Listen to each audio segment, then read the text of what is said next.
Hello everyone, എല്ലാവർക്കും സുഖമാണെന്ന് വിശ്വസിക്കുന്നു. ഞങ്ങളിവിടെ സുഖമായിട്ടിരിക്കുന്നു. ഇന്ന് ഞാൻ നിങ്ങളെ കൊണ്ടുവന്ന മലേഷ്യയുടെ കുറച്ച് സാധാരണ ജീവിതത്തിലേക്കാണ്. സാധാരണ ജീവിതം കാണാൻ ഏറ്റവും കൂടുതൽ വരേണ്ടത് എവിടേക്കാണ്?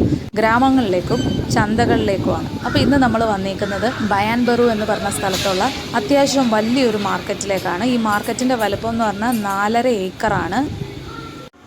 നമ്മുടെ നാട്ടിലെ ചിരട്ടത്തവിയൊക്കെ കിട്ടത്തില്ലേ, അതേപോലെ ചിരട്ടത്തവിയും ഇടിയനും തടിയുടെ സ്പൂണും ഒക്കെ കിട്ടുന്ന ഒരു കടയായത്. കീ ചെയിനും ഒക്കെ ഉണ്ട്, കുറച്ച് ഹോം ഡെക്കോർ സാധനങ്ങളും ഒക്കെ ഉണ്ട് കേട്ടോ.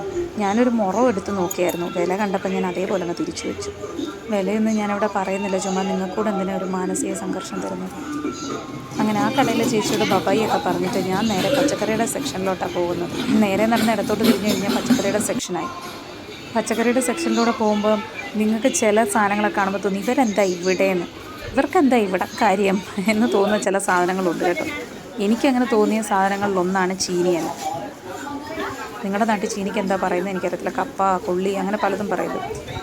അതേപോലെ തന്നെ മഞ്ഞളിൻ്റെ ഇല, ചീനിയില, നമ്മുടെ കപ്പക്കിഴങ്ങിൻ്റെ വള്ളി, കപ്പക്കിഴങ്ങിന് എന്താ പറയുന്നത്, സ്വീറ്റ് പൊട്ടറ്റോയുടെ വള്ളി, ഇങ്ങനത്തെ സാധനങ്ങളൊക്കെ കിട്ടും കേട്ടോ. ഇത് ചീനിയിലയായിരിക്കുന്നത് കണ്ടോ. അത് കുറേ വെറൈറ്റി സാധനങ്ങൾ കിട്ടും. ഇതൊക്കെ എന്തിനാണ് ഉപയോഗിക്കുന്നതെന്ന് എനിക്കറിയത്തില്ല. അവർക്ക് ഫുഡിൻ്റെ കൂടെ ചേർത്ത് കഴിക്കാനാണോ, അതോ ഇനി വല്ല പച്ചമരുന്നായിട്ട് ഉപയോഗിക്കാനാണോ, വീട്ടിലുള്ള ഏതെങ്കിലും ചെറിയ വളർത്തുമൃഗങ്ങൾക്ക് കൊടുക്കാനാണോ, എനിക്കറിയില്ല. എന്തായാലും പശുവിനൊന്നും ചീനിയില കൊടുക്കത്തില്ല, പശുവിനും ആടിനും ഒന്നും ചീനിയില കൊടുക്കത്തില്ലല്ലോ. കപ്പക്കിഴങ്ങിൻ്റെ വള്ളിയൊക്കെ എനിക്ക് തോന്നുന്നു ഈ മുയലിനൊക്കെ കൊടുക്കും. മുയൽ, ഹാംസ്റ്റർ, അങ്ങനത്തെ ജീവികളൊക്കെ കപ്പക്കിഴങ്ങിൻ്റെ വള്ളി കൊടുക്കും. ആ വെളുത്ത കളറിൽ കൂന കൂട്ടി വെക്കുന്നത് പയറ് മുളപ്പിച്ചതാണ് കേട്ടോ. ഇവിടെ ഈ ചീരയൊക്കെ പല തരത്തിലുള്ള ചീരകൾ കിട്ടും. നമ്മൾ കണ്ടിട്ടില്ലാത്ത ടൈപ്പ് ചീരകൾ കിട്ടും. പിന്നെ 365 ദിവസവും ചുമലച്ചീര കിട്ടും. നമ്മുടെ നാട്ടിൽ സീസണിലല്ലേ കിട്ടാറുള്ളൂ ചുമലച്ചീര. ഈ ഉണ്ട പോലിരിക്കുന്ന സാധനത്തിൻ്റെ പേരൊന്നും എനിക്കറിയത്തില്ല കേട്ടോ. അറിയാവുന്നൊരു കമൻറ്റ് ചെയ്യും. ഇതൊക്കെ ഫിഷ് സോസേജും ഫിഷ് ബോൾസും ആണ്. ഫിഷിൻ്റെ സീ ഫുഡ് നൂഡിൽസിലും ഫ്രൈഡ് റൈസിലും ഒക്കെ അവർ ചേർക്കും. ഇത് മുട്ടയുടെ സെക്ഷനാണ്. അവിടുന്ന് കുറച്ചിങ്ങോട്ട് നടന്നു കഴിഞ്ഞാൽ പിന്നെ കാണുന്നത് ബേക്കറി ഐറ്റംസ്, ബേക്ക് ചെയ്യാനുള്ള പാത്രങ്ങൾ, അതിൻ്റെ മോൾഡുകളൊക്കെ കിട്ടുന്ന കടകൾ, ഉണക്കമീൻ, അങ്ങനത്തെ പലവ്യഞ്ജന സാധനങ്ങൾ, പലവ്യഞ്ജനം എന്നാണോ അവന് പറയുന്നത് എനിക്കറിയത്തില്ല, അത് വിൽക്കുന്ന കടകളാണ്.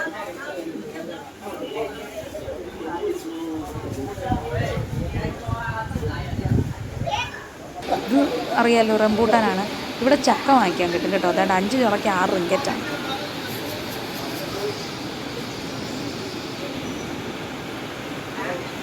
പിന്നെ ഇവിടെ ചെറിയ ഒരു കാർഡ്ബോർഡിൻ്റെ പീസിൽ ഓരോ സാധനങ്ങൾക്കും കിലോയ്ക്ക് എത്ര രൂപയാണ് എന്ന് എഴുതിയിട്ടുണ്ടാവും. എല്ലാം കിലോ കണക്കല്ല കേട്ടോ, ചിലത് എണ്ണമാണ്. പ്രത്യേകിച്ച് ഈ ആപ്പിളൊക്കെ എടുക്കുമ്പോൾ ഒരാപ്പിളിന് എത്ര രൂപയാണെന്ന് അവർ എഴുതി വെക്കാറ്. പിന്നെ ഇതേപോലെ ഫ്രൂട്ട്സിൻ്റെ കട്ട്സ് വാങ്ങിക്കാൻ കിട്ടും. നമുക്ക് പെട്ടെന്ന് വിശന്ന് ചെല്ലുന്ന ആളാണെങ്കിൽ പെട്ടെന്ന് ഒരെണ്ണം വാങ്ങിച്ച് പൊളിക്കുക, കഴിക്കുക, അത്ര തന്നെ.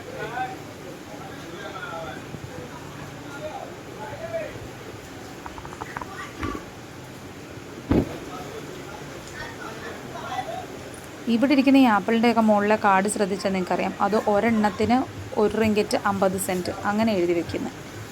അപ്പോൾ ആവശ്യത്തിന് ഒരെണ്ണം വേണമെങ്കിൽ ഒരെണ്ണമായിട്ട് വാങ്ങിക്കാം, ഒരു കുഴപ്പമില്ല. അവിടെ ഇരിക്കുന്ന ഡ്രാഗൺ ഫ്രൂട്ട് കണ്ടോ, അത് വെള്ള ഡ്രാഗൺ ഫ്രൂട്ടാണ് കേട്ടോ. അതിന് ഉൾവശം മുറിക്കുമ്പോൾ വെളുത്ത കളറായിരിക്കും.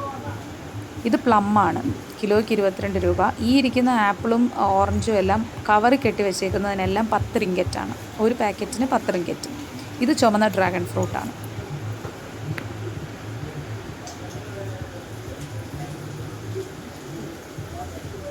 ഇത് വിയറ്റ്നാമിൽ നിന്ന് വരുന്ന സ്വീറ്റ് പൊട്ടറ്റോയാണേ.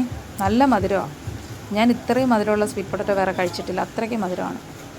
ഈ ബോക്സിനകത്തിലിരിക്കുന്ന എല്ലാം മാങ്കോസ്റ്റിനാണ്. ചിലരൊക്കെ കഴിച്ചിട്ടുണ്ടാവും, ചിലർ കണ്ടിട്ട് പോലും ഉണ്ടാവില്ല.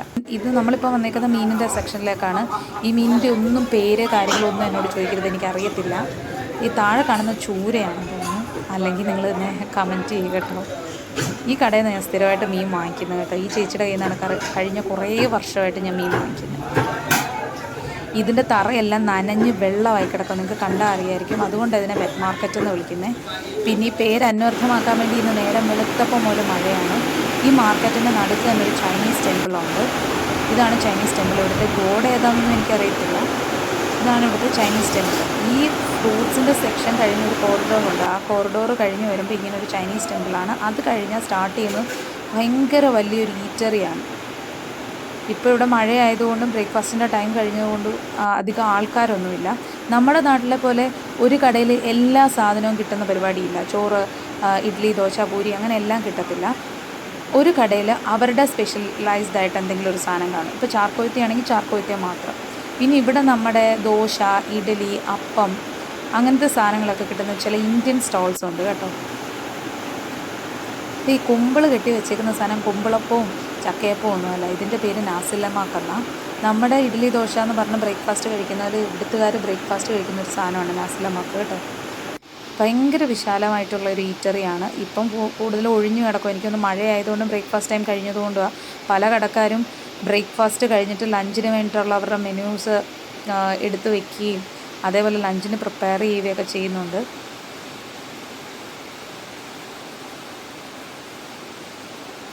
ഇതൊരു സാധാരണ മാർക്കറ്റാണ്, സാധാരണക്കാർ വരുന്ന മാർക്കറ്റാണ്. ഞാൻ ഈ മാർക്കറ്റിൻ്റെ എല്ലാ ഭാഗത്തൂടെ നടക്കുന്നത് നിങ്ങൾക്ക് കൂടുതൽ കാഴ്ചകൾ കിട്ടാൻ വേണ്ടിയിട്ടാണ് കേട്ടോ. അവിടെ കൂടുതലും മെനുകൾ എഴുതി വെച്ചിട്ടുണ്ട്. ഈ മാർക്കറ്റ് വന്ന ഏറ്റവും വലിയ പ്രശ്നം ഇവിടെ പാർക്കിംഗ് കിട്ടത്തില്ല എന്നുള്ളതാണ്. ഭയങ്കര തിരക്കാണ്.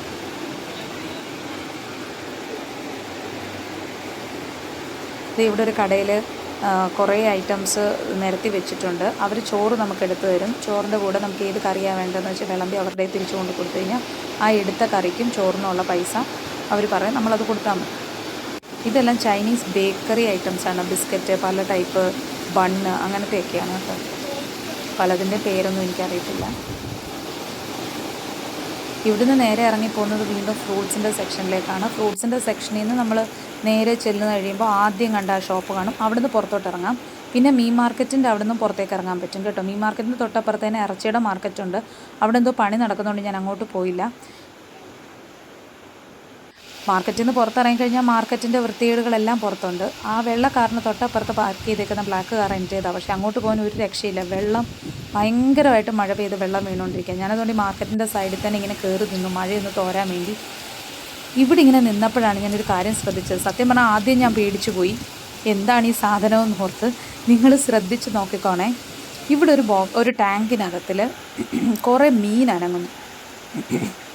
ആദ്യം ഇത് മീനാണെന്നൊന്നും എനിക്ക് മനസ്സിലായില്ല. വല്ല ഒക്ടോപ്പസോ ക്രാബോ ഒക്കെ ആണോ എന്ന് കരുതി ഞാൻ സൂക്ഷിച്ച് നോക്കിയപ്പോഴാണ് ഇത് മീനാണെന്ന് മനസ്സിലായത്. എനിക്ക് തോന്നിയത് മുഷിയാണെന്ന്. മുഷി തന്നെ ആണെന്ന് എനിക്കറിയത്തില്ല. ഞാൻ ഈ മീനിനെ മുഷി എന്നാണ് വിളിക്കുന്നത്. അല്ലെങ്കിൽ നിങ്ങൾ കമൻറ്റ് ചെയ്യുക കേട്ടോ. എന്തായാലും ഇതിനെയും കണ്ട് മഴ കുറയുന്നത് വരെ ഞാൻ ഇതിനെയും കളിപ്പിച്ച് ഇവിടെ നിന്നു. മഴ കുറയുമ്പോഴല്ലേ വീട്ടിൽ പോകാൻ പറ്റുള്ളൂ. അപ്പോൾ ഇത്രയേ ഉള്ളൂ മാർക്കറ്റിൻ്റെ വിശേഷങ്ങൾ. നിങ്ങൾക്ക് മാർക്കറ്റിൻ്റെ വിശേഷങ്ങൾ ഒരുപാട് ഇഷ്ടപ്പെട്ടു എന്ന് വിശ്വസിക്കുന്നു. ഇതേപോലെയുള്ള വീഡിയോകൾ ഇനിയും കാണണമെങ്കിൽ സബ്സ്ക്രൈബ് ചെയ്യുക, ലൈക്ക് ചെയ്യുക, സപ്പോർട്ട് ചെയ്യുക. അപ്പം ബൈ.